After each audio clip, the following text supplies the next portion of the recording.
Hello student, स्वागत है आप सभी का हमारे यूट्यूब चैनल पर। कॉमर्स स्टूडेंट के लिए एक न्यूज़ है कि जो लोग यूपीपीसीएल के एग्ज़ाम ओरिएंटेड तैयारी कर रहे होंगे तो यूपीपीसीएल में एक वैकेंसी आती है असिस्टेंट अकाउंटेंट की। इसको आपने देखा होगा लगातार 2-3 वर्षों में कि ये आ जाती है। 2023 में नई वैकेंसी नहीं आई है। 2022 का विज्ञापन जो था वो 2023 में जाकर के कंप्लीट किया गया और उसके पहले 2021 में आई थी। तो चूँकि 2023 में नहीं आई है, इसलिए सबसे पहले बताना चाहेंगे कि इस वर्ष ये वैकेंसी आपको देखने को मिलेगी। जुलाई अगस्त माह के आसपास इसका विज्ञापन आने की संभावना है, क्योंकि इसके जितने रिक्त पद हैं इसमें बहुत बड़ी वैकेंसी नहीं आती है। 240 पद आए थे, 209 पद आए थे। तो इस बार भी आपको 150 पद के आसपास इसका विज्ञापन देखने को मिलेगा, क्योंकि जितने भी इससे संबंधित डिस्कॉम हैं उनसे वैकेंसी मांगी जा रही है।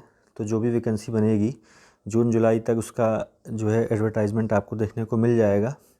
और एग्ज़ाम कभी कभी लेट हो जाता है, लेकिन जब फर्स्ट टाइम आई थी तो एग्ज़ाम में बहुत ज़्यादा लेट नहीं होता है, विज्ञापन आने के बाद में।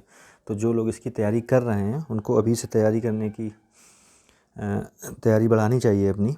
और जब ये पहले वैकेंसी आई थी तब इसमें जो इसका एलिजिबिलिटी हुआ करती थी वो वाणिज्य में स्नातक था और आयु आपकी 21 से 40 वर्ष तक की थी। अभी के लिए न्यूज़ ये है कि इसमें जो है कुछ चेंज हुआ है। इसमें चेंज ये हुआ है कि अभी ये नहीं कहेंगे कि चेंज हो गया है, लेकिन यूपीपीसीएल भर्ती बोर्ड की तरफ से एक लेटर आपको उसकी साइट विज़िट करेंगे तो उस सोर्स से भी मिलेगा।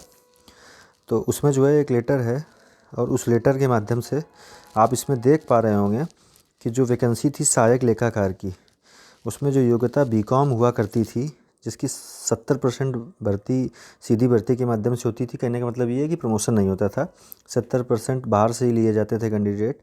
उसमें बीकॉम केवल योग्यता हुआ करती थी। अभी लेटेस्ट में उसमें थोड़ा सा परिवर्तन किया गया है, परिवर्तन किया जाने का प्रयास चल रहा है और बीकॉम के साथ आपको उसमें एमकॉम भी देखने को मिल सकता है भविष्य में। इस तरह का एक डिसीजन लिया जाना है।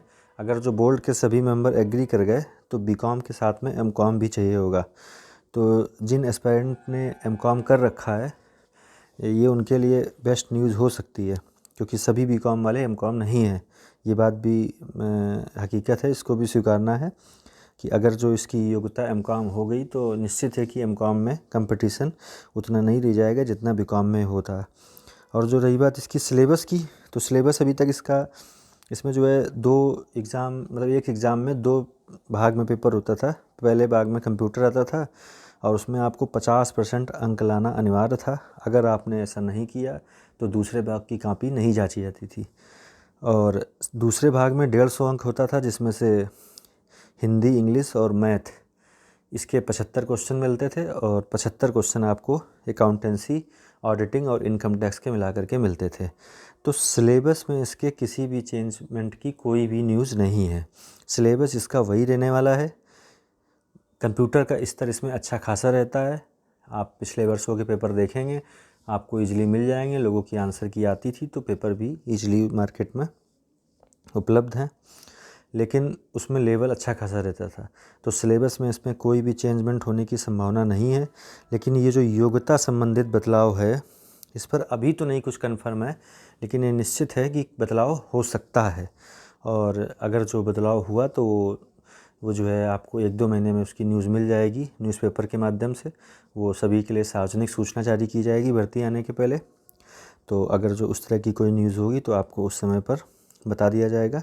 फ़िलहाल तब तक के लिए जो लोग एमकॉम हैं वो थोड़ा ज़्यादा कॉन्फिडेंट होकर के तैयारी करें, क्योंकि हो सकता है कि अगर जो एमकॉम लागू हो गया तो उनके लिए कंपटीशन बेहद कम हो जाए। तो आज के लिए बस इतनी ही।